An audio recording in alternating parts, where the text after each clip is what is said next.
There we go. And so this is, well, you can see the title of it, and it's Track A program that we will run from the very end of May through the later part of June with the current dates. There might be a day shift on that. I will do it.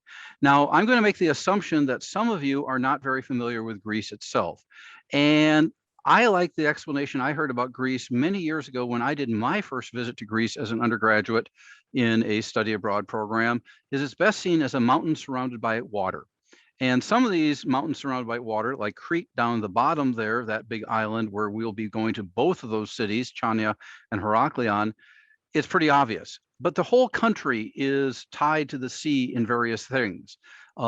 Jumping ahead to later in the little quickie presentation about work and such, one of your assignments, for example, when you were up in the city of Thessaloniki, go to the E in Greece and go straight up there. One of your assignments in Thessaloniki will be to spend an afternoon people watching and looking at what's going on and happening. So the program itself is we start at the end of May, and we are going to have a group flight with this program, different than the Cumbria program that's coming up in a couple of minutes. And so we'll fly from Chicago to Athens, and we start with 4 days in Athens. This is not a shot of, well, I'm assuming you all know that this is a shot of the Acropolis and in the center of Athens. Our hotel does not actually appear in this shot. It is just off to the left, but it's such a nice picture of the Parthenon, which is the main temple with the cranes there, that I thought I'd include it. So we'll be at the Hotel Herodion, which is just below the Acropolis, and we're near the Plaka, which is there on your right, which is the older portion of town, the Byzantine portion of town. And actually, by the way, that's a really good little restaurant right there in that shot that I took. I like it.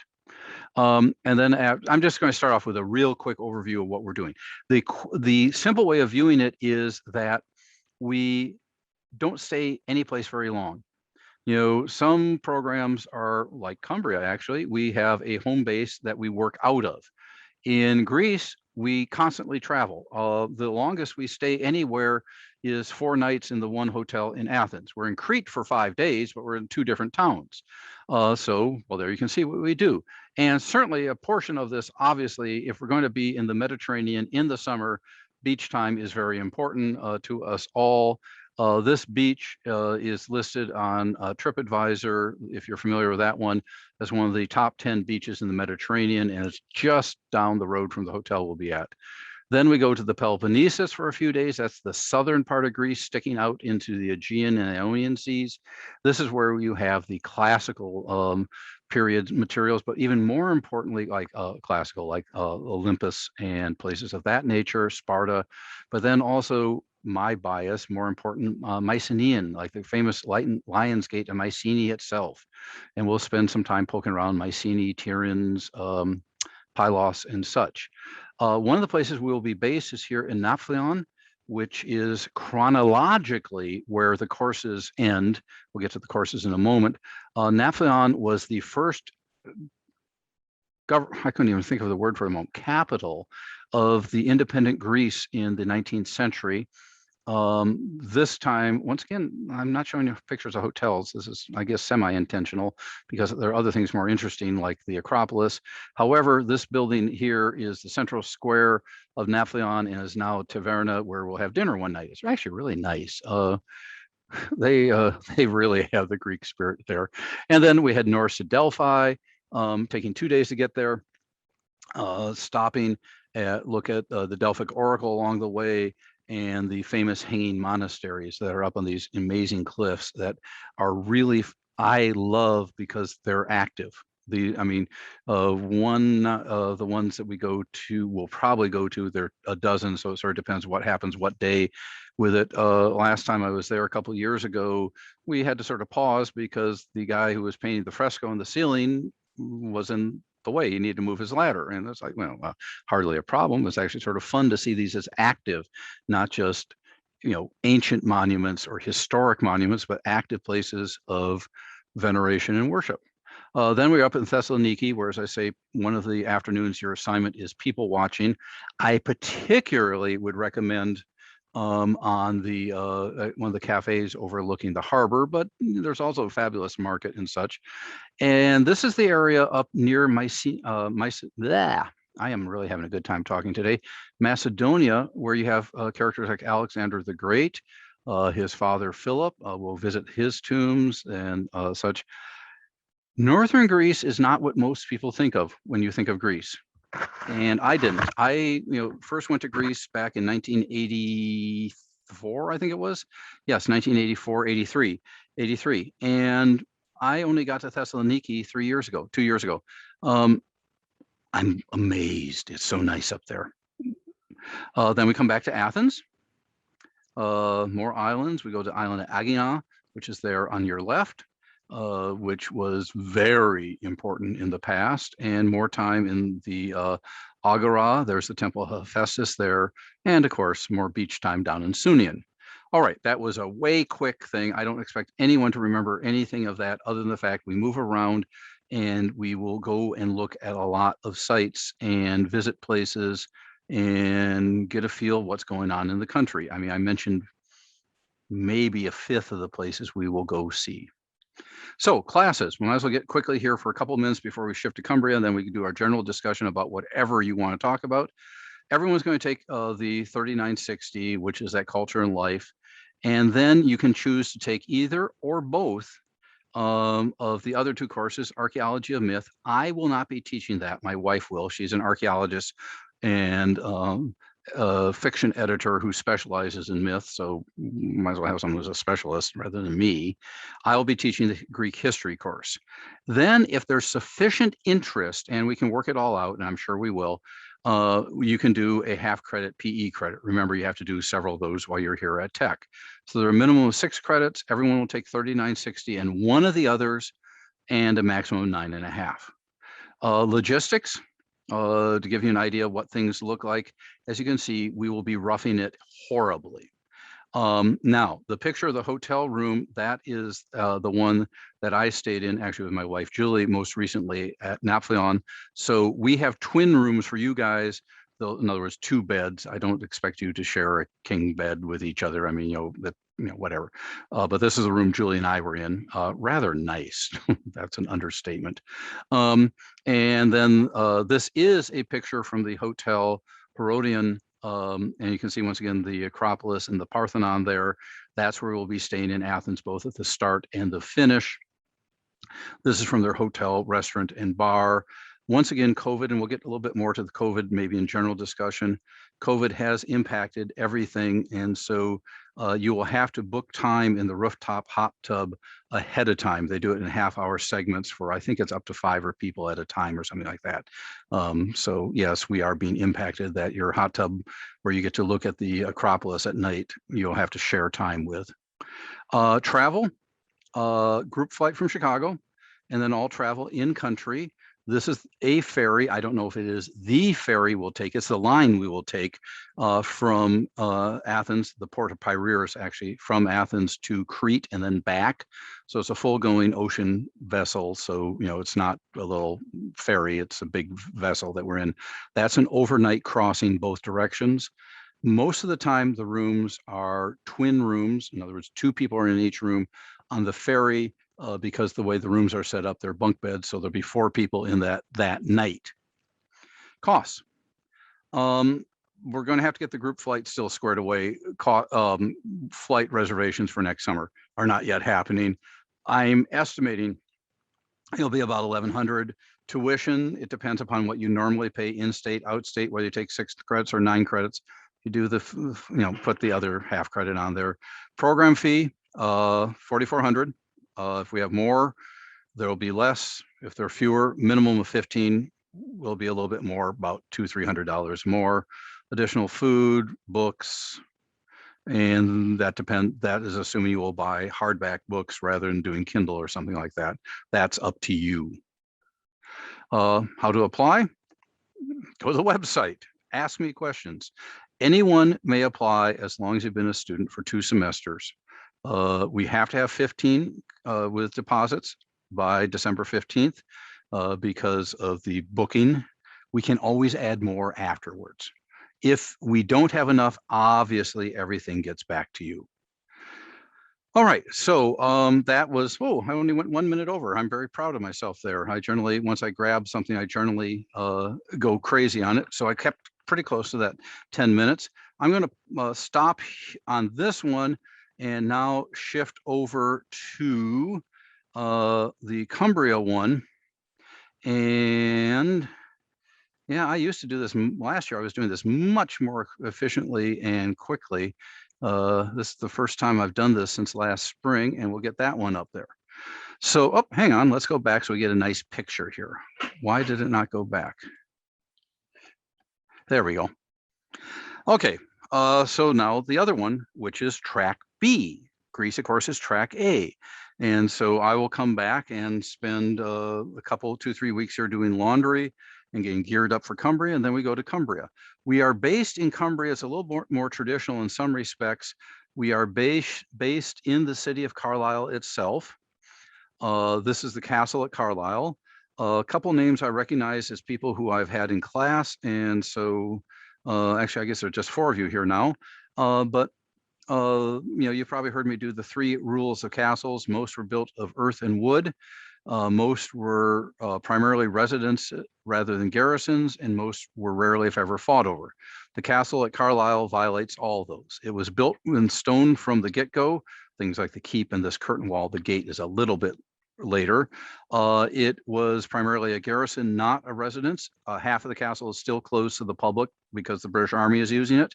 And it was certainly the most fought over castle in England, if not in Europe. And this is where we will be based. This is about a 10-minute walk from our dorm. The basics of it, here we go. We are based at the University of Cumbria in their Carlisle campus. A little bit more on that later. And the dates, again, track B. Here, all students will take all 3 courses. They're all the same 3960, which is an answer.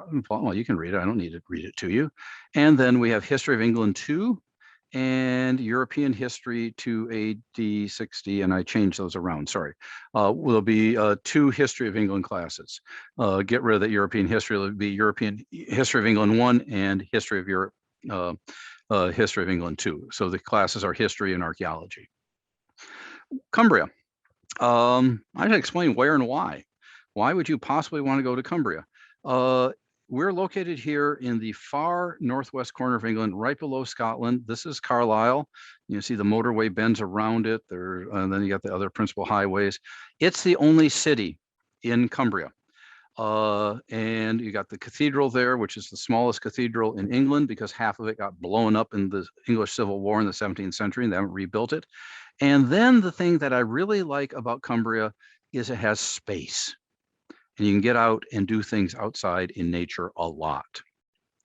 And to do that, we have to go on lots and lots of trips. So the program, it's 5 weeks. It's best viewed as split into 2 parts. There are 3 parts, sorry. There are 2 weeks in Carlisle, then there's a week of travel, and then there are 2 more weeks in Carlisle. And when we're in Carlisle, we, in those two-week periods, if that makes sense to you, we have 6 day trips. In other words, 3 in the first 2 weeks and 3 in the second 2 weeks. And one of them, we go to Hadrian's Wall, which you can see here. This was built back in the 1st century and 2nd century AD, 2nd century AD, sorry. And to separate Roman Britain from non-Roman Britain. And we'll go to mile castles, legionary and auxiliary forts. And then at one spot, actually at not Hard Knot, sorry, we can actually walk on the wall. It's the only part they actually let you or encourage you to walk on. And that's sort of cool to walk on a 2,000-year-old wall. Some of the places we go to are like Hadrian's Wall that are really famous and in every tour. But since this is a study program, we also go to places that are less common, such as Bewcastle Cross. This shows up in every history book, but rarely do people go visit it. We do. The reason that people rarely go visit is that you have to get to it by a 1-lane road, and it's sort of tricky for the bus to get there. The bus drivers love it. As one told me last time we were there, he got tired of driving on the motorway, the freeway. He got tired of driving on the motorway all the time and doing something that was a little trickier. He thought he had fun. We do a lot of castles. I already showed you Carlisle there in the upper right. Then here are 4 more. We go into 9 total. Obviously, I'm not going to go over all 9 right now, but they're split between the ones on the right-hand side that were our so-called royal castles, in other words, owned and run by the king back in the day, or in Carlisle's case still, and baronial castles, those that were privately held, like the Hermitage and Broome down below that. The middle week, which is week 3, we're out traveling. So we're on the road for 5 nights, 6 days, 5 nights, you know how that goes. And the first 2 nights are spent at Durham. This is obviously not the hotel we stayed at Durham. This is the cathedral. It's one of the most spectacular Norman cathedrals in the world. Norman is the type of architecture. If you're familiar with Harry Potter movies, a good chunk of the Harry Potter movies were filmed, particularly the earlier ones, were filmed at the cathedral, in the cathedral, which parts of it pass as Hogwarts. Then we go on to York for 3 nights, and that cathedral, which is the greatest Gothic cathedral north of the Alps, some people claim. I don't know about that, but I love it. And we will go also on the time, we'll stop at Ripon Cathedral, go to a couple abbeys and look at museums, monasteries, and also, sort of like Thessaloniki, lots of time to look around, explore, and people watch. On the way back, we stop at Fountains Abbey. This is to give you an idea of the kinds of places we go. So I'm not going to go into Fountains, other than it's amazing. Before Henry VIII shut it down, the abbot at Fountains Abbey, personal fighting force, was over 1,100 knights and men at arms. Then the Lake District. Now, the current schedule, 2 days are spent here. In other words, 2 of our day trips, 2 of the 6 day trips are spent here. There is, and this will come up, and this is news to Vienna, this will sort of depend upon the group and the University of Carlisle, but Penny dropped with me this weekend, and it's like, hey, wait a minute. The University of Carlisle, along with having their dorms, which I'll get a picture for you in a moment, in Carlisle itself, also have dorms down here in the Lake District. Maybe we should spend the second 2 weeks down in the lakes. So we'll figure that out, and we can work it out as a group. And also, I'm not making any promises with that. Also, maybe the group doesn't want to. I don't know why, but we might spend a couple weeks at the Ambleside dorm, but that also depends on the university. If they go for that, if they will let us do that. Yeah, it will be fun in Vienna. I agree. I love Ambleside. It's fun. So now I'm frozen. Why am I frozen? I don't know. This is our last day trip. We'll go up to Edinburgh, and we're there during the Fringe. And actually, I was saying to some students this morning, this is our really touristy spot that we stay at, we visit, because you can see there are lots and lots of people there. I don't like lots and lots of people, quite honestly. I like being out in the country more and such. I love Edinburgh during the Fringe. The energy, the performances, and certainly, I couldn't tell you what performance we'll go to, but we'll go to a performance. The schedule doesn't come out until May, curse 'em, so I won't know. You won't know until the last minute. And of course, we'll visit the castle where the Scottish crown jewels are. Okay, specifics. Room and board. If we're on Brampton Road, dorm, and it's not sure which one of the dorms will be at, but that might be one of the dorms we're in. If not, we will be in the Fuse Hill dorms. These are all single dorms and have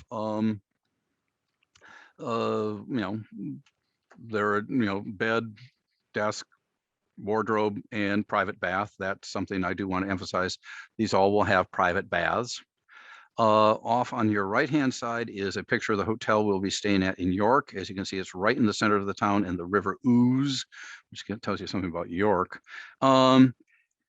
That will be twin rooms. In other words, 2 of you will share the room, again, 2 beds.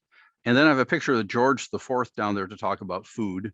As you can see, some of the breakfasts and then lunches and dinners are included in your program fee. Others are up to you. Basically, when we're traveling, I'm feeding you. When we're in Carlisle, or if we go to Ambleside, there's a full kitchen. There, if you want to do your own cooking, the restaurants, whatever. Sometimes we'll do group meals out together. Sometimes it may be 2 of you. Sometimes it may, we play it by ear. Weekends are your own. Sometimes you need to rest, relax, or explore. And one of the things I like very much about Cumbria is, as I said to you already, there's enough space to get out and do things such as go off horse riding for the day, as a few of us did a couple of years ago, which was a lot of fun. We did a coastal ride for the day, or poking around Carlisle itself, where John Watt, which is a mixture, strange thing, it's a mixture of a hardware store and a coffee shop. Neat place. Actually, you can buy anything you want there. It's a nice town. And as I always say to people, the best way to learn a town is get lost. And Carlisle, the walled medieval part of Carlisle is great because you can't get too lost. You run into a wall or a gate and you can explore and poke it around. So travel. Unlike Greece, this is you. We meet in England at Manchester. You got all the dates, and don't worry about writing them down now. We'll go over these ad nauseum in future meetings and at orientations. We meet at Manchester, and at the moment, I'm saying $900 for round trip from Chicago. That's from Chicago to Manchester. Actually, at the moment, it's running closer to 700, but say 900, you'll be happy. Obviously, free time travel, I don't cover. All of the transportation to all the places we go, all missions, everything else is covered. But if on the weekend you decide that you want to go off to Ely, not a bad idea. You're gonna have to pay for the train yourself, and then we'll drop you back at the airport on Saturday in the morning. Classes, there you go. It's a mixture of, we meet for about 7 to 8 hours a day, a mixture of in-class and activity. I mean, even I can't talk for 8 hours a day, nor do I want to, and you sure don't want to hear me. But, Carlisle itself has a great cathedral, amazing castle, a couple of the regional museum is one of the best in the country. And then there are a couple other neat things, and we need to go look at other stuff and wander around Carlisle a lot, or our days of travel. It boils down that out of the 5 weeks of the program, there will be 13 days that are spent partially in the classroom. Of those 13 days, 2 are full days in the classroom. Costs, tuition, 9 credits, whatever you pay, you know that routine. Program fee here is $3,500. Now I'm comparing that to MSU, not to snark at MSU, but to point out that we're able to keep the program fee very competitive here because we do all of our own arrangements. So what's included? Housing, you can read it, I don't need to listen. Insurance, and this is for both programs. Strangely, at Michigan Tech, I can't require you to get insurance. I really, really strongly recommend it. Apply, once again. Deposit, it's non-refundable. Please keep that in mind, unless the program is canceled. Unfortunately, because of COVID, we had to cancel last year. People got their deposits back. So I hope I see you. Okay, I ran on a little bit more with that, sorry. I'm going to get out of this and back to the camera here. Interesting, I don't show up, huh? I just see Vienna, well, that's all right. I don't even know if my camera's working, but do people have questions, comments, complaints, points of rebuttal? Yes, I was rather curious about the methods in which we are able to travel, mostly in Thessaloniki. Are we permitted to do things? I know we're able to travel by foot, but can we use other methods, like if there's a way to travel by bicycle or by taxi services? Oh, of course, you can do. You could do cab or bus. Thessaloniki does not have a metro. Bike. They don't have a whole lot of bike rentals around in the center city where we're at. Most everything you would want to, except unless there's something in particular you want to get at Thessaloniki, which we can talk about whenever. The central part of the town from the hotel we'll stay at, we're right, if you know the town, we're right at the harbor, right by near, just a little bit to the west of the passenger terminal. It's a really nice old hotel, grand hotel, that kind of thing. Everything in the central part of town is within a 10-minute walk. If we go farther than that, we'll take a bus. Now, either we might take our tour bus. In Greece, there's regulations. We have to do a full-scale tour bus, and we have a tour guide with us. It's the law in Greece. They're amazing. Or if we're in town itself, we just hop on a city bus. I guess one place that I had in mind is located on the it's closer to the coast. It's what's it called? It's the old Mercantile Rail Park in Thessaloniki. So I guess I would be able to The travel by. Mercantile, I'm sorry, Mercantile what park? It's a mercantile rail park.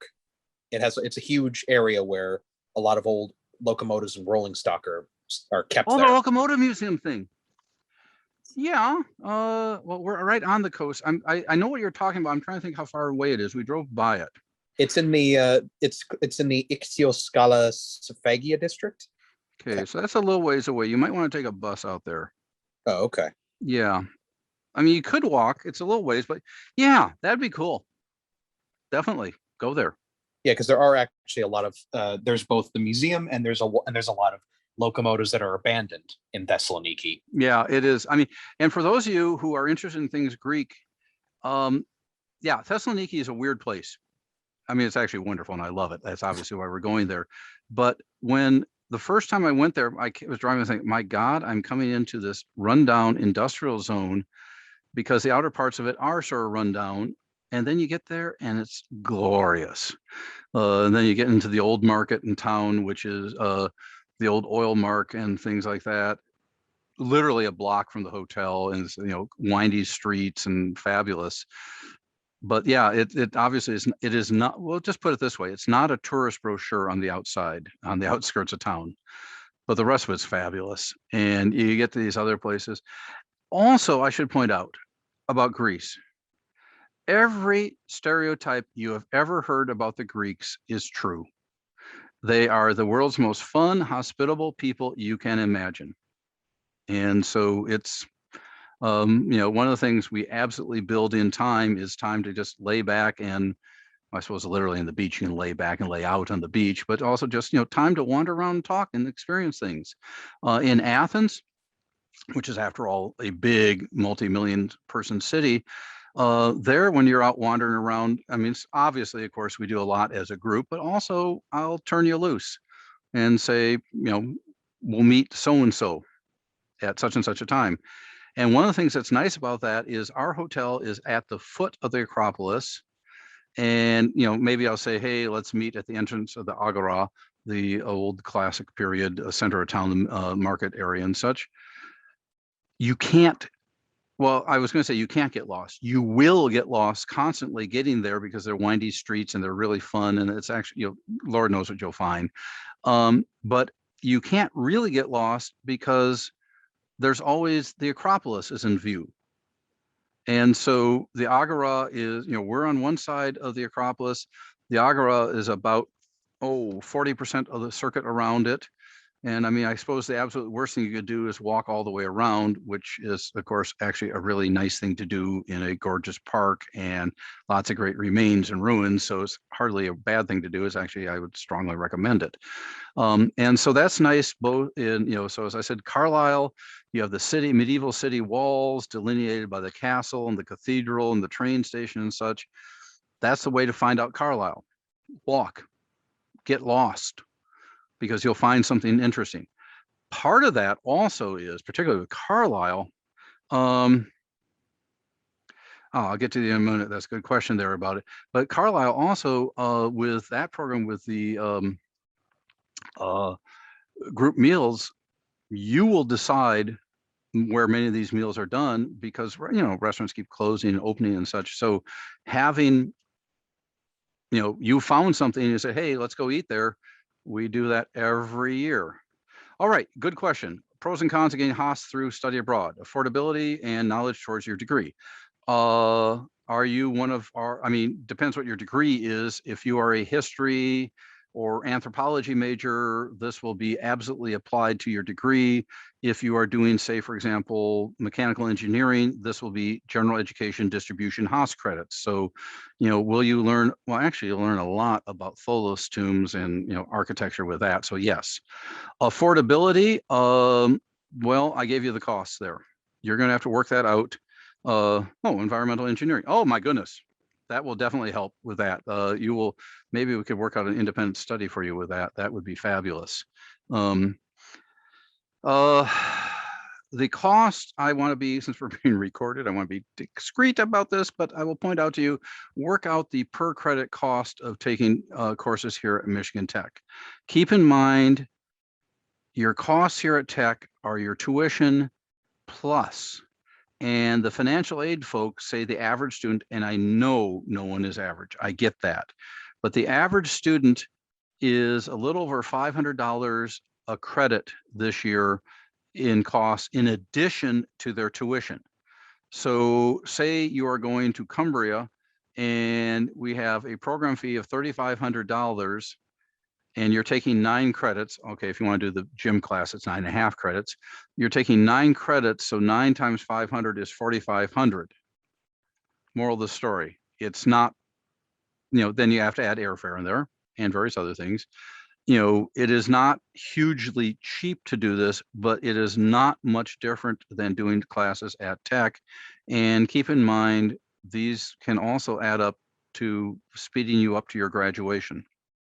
Now, being a good Tech faculty member, I'm not telling you to go away from Tech, but hey, get 3 Haas classes taken care of.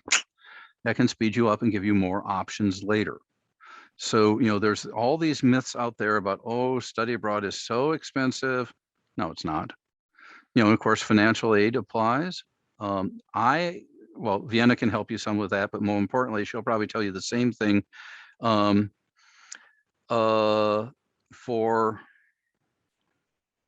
that I would is talk to the nice folks over there in financial aid. They have specialists in this. I don't keep up with all of it. It works. Okay, anything else? And feel free either on chat or just open up your mic, please, please, please. I like to hear human voices. I'd like to say a couple things. So hi, everyone. My name is Vienna. I'm a study abroad program specialist. I'm the one that's been emailing you about these events. So thank you for joining us. I just want to go over a couple eligibility requirements to study abroad. So for faculty lab, we don't have a GPA requirement, just as long as you're not on academic probation with the university or judicial probation. If you are a first year, the soonest you can study abroad is next summer. So this would be a great program for you to do with Carl, either programs actually. Going back to the earlier question about the Haas credits, I threw in the chat that doing a study abroad may then open up a semester for you to do a co-op or maybe an internship or graduate a little bit sooner, depending how you plan that out. It's good to let your advisor know now that you're thinking about studying abroad so they can assist you with course registration that's coming up next month for the spring semester. That way you can plan accordingly if you are going to study abroad in the summer, you know what classes you're taking care of during that time. As you guys know, career fair is coming up, I think next week, the virtual fair, and recruiters are looking for students who have an international experience. So if you're looking for ways to stand out from your peers, having international experience is going to help you achieve that, because recruiters are aware of the skills that you're gaining from an international experience. So if you are looking for things to put on there beyond project experience, and maybe you haven't had an internship or co-op yet, having international experience is going to help you. So as you're meeting with recruiters the next couple of weeks, be proactive and say, hey, I plan to study abroad somewhere next summer or the following academic year. So start getting used to saying that, because they may remember you just because of that. So scholarships, I'll throw a link in the chat in a moment to our financial resources page. One scholarship I'll put your attention to is the Gilman Scholarship. So if you're receiving a Pell Grant, the Gilman Scholarship recognizes those who are receiving the Pell Grant, and the award amount can range from $1,000 to $5,000. So it's a big chunk of change that can go towards your airfare and your personal expenses. There's also the Fund for Education Abroad. I'll throw that in the chat as well. That's kind of like a pot of money that's donated, and you submit one application, and then there's a committee that reviews that application to determine what scholarship or scholarships you'd be eligible for. So there's funding opportunities outside of what you're currently receiving. So if you are receiving loans or scholarships right now to be a student here, that aid can travel with you. So it is an advantage to studying abroad with Michigan Tech, because you can use that aid for your program. So it's kind of like my spiel. Any questions from anybody?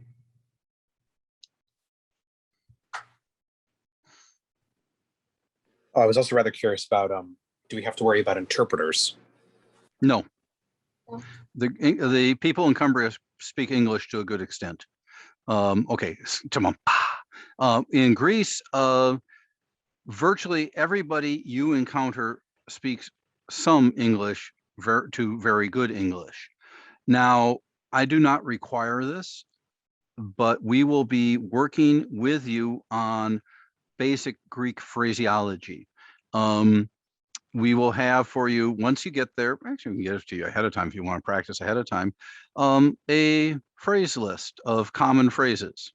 Everything from, hello, goodbye, to where you're going, what's going on, what happens. And it's not a huge amount. And, if you don't learn it, but you ought to, everyone ought to know that, when you say kalamara or efkaristo or whatever, my Greek, I need to work on a lot more. But no, we will, obviously the program is run in English, and Greeks as a whole have, particularly the younger ones, anyone I'd say under 60, sort of the post-war generation, they all have at least a smattering of English.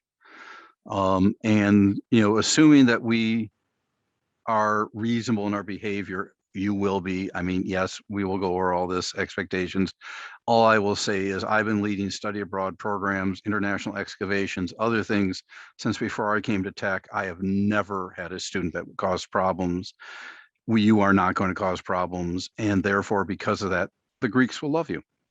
And Greeks seriously are the most hospitable people you've ever met in your life, possibly rivaled by the Irish, but that's a real competition. In England, it's, if you're in London, there's so many tourists around and it's so crowded, they get tired of foreigners who can't figure out which end is up. And I sort of get their point. We're not in London. We're up in the north, and the farthest south we get is York and such. So, which is very touristy, but gorgeous. You'll have a great time there. But particularly up in our main spot up in Cumbria, we are Michigan Tech is the only American university that has a study abroad program based in Cumbria. MSU has one based in Northumbria. Cumbria is the far northwest corner of England. Northumbria is the far northeast corner. Actually, we go back and forth between Cumbria and Northumbria. They do the same thing. But the point being is that in the city of Carlisle, you're slightly unusual. There are tourists all over the place, of course. It's England. I mean, but most of them are domestic. And they're very happy to see people. They like, get involved in conversations, do it. I mean, this is one of the things that I said about get lost in town, go off, wander around. I have students, wow, time goes by so quick. I was going to say it's 3 years ago, but I bet it's 5 years ago now. I had a student who first week was wandering around town, got talking to some people about what they were doing and their interests. Anyway, cut long story short, she actually could sing. That's the point of all this. But she was a soloist at a church service in a couple of weeks afterwards. And I was like, wow, that's great. How wonderful. And so you never know what's going to happen. And we're out in the countryside a lot. And so there, it's very low back and laid back and easy. I should talk a little bit about COVID, because that is the 800-pound gorilla in our life. The programs have been canceled the last 2 summers because of COVID. I think we're all getting a little bit more used to it. People are being immunized. We're learning to live with it. It's not going away. We have to admit it. It's going to be with us. We're going to have to learn to live with it. So, regulations will shift and change, but frankly, if you're not immunized, you're not going. You will wear your face mask. You will, we will have you socially distanced for this. The English and Greek, we'll just say the restaurants we deal with, whatever country you're in, they have changed how they do things. They spread people out more. If you take reasonable precautions, in other words, like you would here in Houghton, you will be absolutely fine. Simple as that. Now, if something happens to you, I should point out that particularly, say, for example, in Carlisle, when we're moving around in Greece, yes, it could potentially be that, I mean, I don't know, come up with some really silly thing you do, like you jump off a cliff at Delphi. Don't. You could damage your leg, and yes, there's first aid available on the site, but the nearest hospital is 20 miles away. There'll be a delay. I mean, so don't jump off a cliff would be my personal suggestion. But say, for example, in Carlisle, the nearest clinic, say, for example, if we're at the Fuse Hill dorms, the nearest first aid, well, what do they call it? It's not first aid, it's rapid response, or what, you know what I mean? It's like the ones they have up here in town, sort of walk in, more than just a first aid place, is literally across the street from the dorm. The West Cumbrian infirmary, which is the fancy name for the big hospital in town, is 8 minutes away by car. We have a car with us at all times. I mean, in other words, medical care is not an issue for the emergency type medical care. I'm going to assume you will all take precautions with COVID, and so that's not going to be an issue with you getting in or out. You will be proper, and you'll be tested, and you'll do all the right things, whatever the regulations say next spring. I don't know what they will be now, obviously. For more immediate things, as the British would call it, casualty departments and such, they're available. I've never actually, I can't really tell you how they work because we've never really experienced it. The worst thing we had was a few years ago, a student had a filling fall out. And so the next morning she went to a dentist. Naturally, of course, it happened on a weekend, Saturday. So Sunday, she just had a sore mouth. And Monday, she went into the local dentist and got it taken care of. No problem. Strangely, and again, I can't explain why, the area the campus is in also seems to be the main concentration of dentists in the city. So what she did was she went, and of course there we're at the university, and so actually what she and I did, but I just stood there while she made the arrangements. She went to the university police or security desk on the weekend and said, hey, look, I have, my filling fell out, where should I go? And the guy there who was on duty at that time gave her a list of places to call. She gave a call using the phone, and they made an appointment for Monday morning. I should also point out there, as you picked up, that we're at Carlisle, we're on a campus just like ours. So there's, university security. We obviously work closely with their housing and program people. In Greece, due to the regulations and how things are done in Greece, we have a full-time guide with us. I'm not sure who. The company that we will be working with is a ETF, is a very established company and corporation. I mean, they do tours for all the biggies, Harvard, St. Olaf, so forth and so on. Their guides are astonishing. I don't know who we're going to have. Ersi, she retired, but Thalia and I, I've worked with 4 of their guides. Every one of them is just like, okay, fine. And so we'll have a guide, a bus driver, and myself, and then also my wife, who is also, she's, terminal degree academic type of person. And so we'll have at least 4 adults, and possibly, depending upon enrollment, 5 with us at all times. So health and safety. Yes, you need to be concerned. Yes, I am extremely concerned about it, but seriously, no. No, it's no more hazardous than walking around Michigan Tech. And all jokes aside there. Otherwise, a few minutes left. Any other questions anyone has?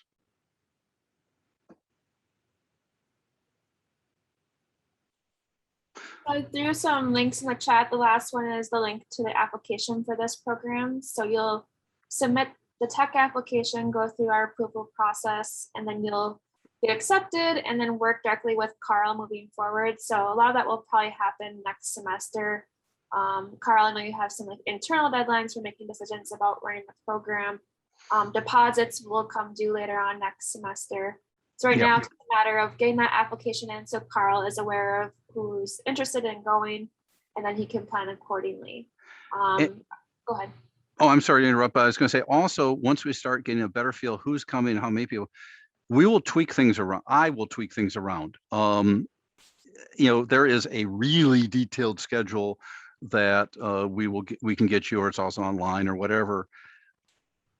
it also changes because, you know, if it turns out you guys are really interested, well, I'm sorry, somebody was Nigel, someone was bringing up train museum at Thessaloniki, which is a great idea. But if it turns out, you know, say for example, in the Cumbrian one, if you know when we're in York, it turns out people are really fine, we'll do something else. You know, very little is written into stone, and whereas I need to make reservations and preparations ahead of time, that's the kind of thing that when we start getting together as a group ahead of time and talking about things, we can find out. And you know what people are into, and we can make some adjustments. I mean, you know, certain things, you know, obviously, of course, we're going to go to York Minster. No kidding. It's one of the great sites of the Western world. But otherwise, you know, I can't give you an example because we'll have to guess what you're into. Long and the short of it, there's a reason why I do this. And as I mentioned to you before, I've been doing this, you know, with the last 2 years as an exception, which were really weird for me. I wasn't overseas with a group. I've been going overseas with groups of people since the late 1980s when I was doing it as the assistant. I started leading my own programs in the 1990s. And so now here we are in 21, and we'll be going in 22. The reason I do all this is it is both I think one of the best ways to learn history, archaeology, and culture, but B, mostly for me, it is so much fun to do. We are going to find things and do things that we don't anticipate, and it's fun. I really, you know, whether you want to come on one or the other, or, you know, who knows, you could do both. What the heck? You know, this is something that is great. It is life-changing. It makes companies happy with you. It's great for getting later internships, getting jobs. We can talk about that later some other time. Anyway, last opportunity for comments, questions, concerns, points of rebuttal, folk.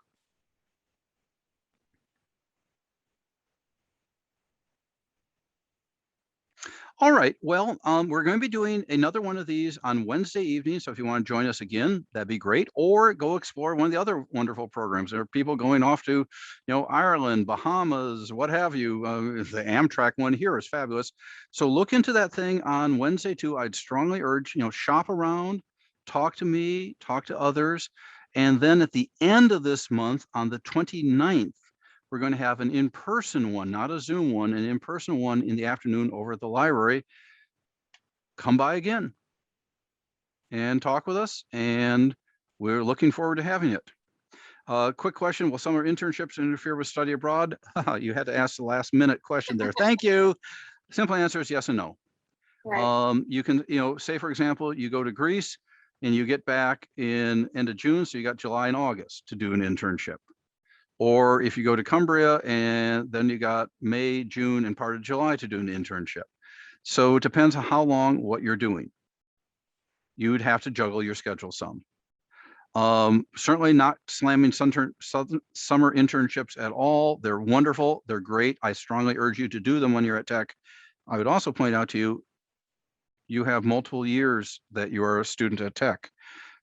Do some internships some summer, study abroad some other time, or combine the two. Okay, anything else at the last minute here? And, you know, we'll go over in excruciating detail all sorts of things like, you know, practicalities, you know, everything from what's the best way to get your money out, ATMs, or, you know, how do we, health and safety issues, all these other things. Alrighty, well, in interest of time, and also I have to run across campus and give a lecture on the Persian Wars, which confuses me horribly, so I'm hoping none of you are in that class. But I'll see you either Wednesday or later this month, or ideally in Athens or Cumbria. So thank you for coming, and we'll talk to you all later. Thank you, Mr. Blair. Oh, my pleasure. Bye, everyone. Thank you for joining us.